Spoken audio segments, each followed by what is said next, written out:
位伫中西区金城街这间幼儿园，一早起就陆续看到袂少的长辈，有的是带着孙仔前来，有的是较远骑奥多摆来。因毋是送孙仔来幼儿园，而是为了领免费的防护面罩。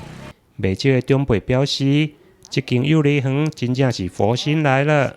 好啊，为了安全啊，可以保护眼睛啊。院长啊，就照顾这个小区。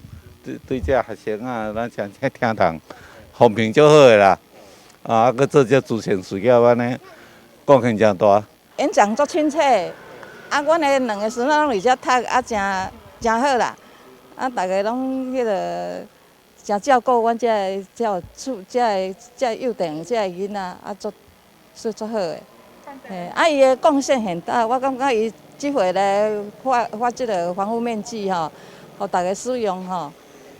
大家感觉拢足欢喜的。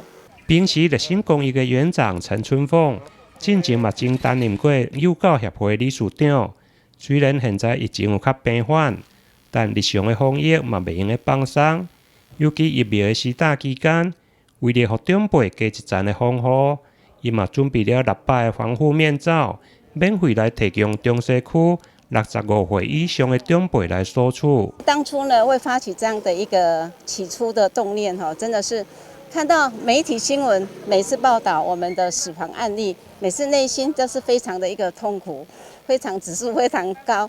那我当然希望说，现在就是一个老人家在施打疫苗的期间，我希望他们能够带着防护面罩去，能够保护他们，也保护其他家人。那出去外面，如果在人潮多的，或者在菜市场，或者是大卖场，我也是感同身受，戴个防护面罩，至少可以安心，至少不会被传染。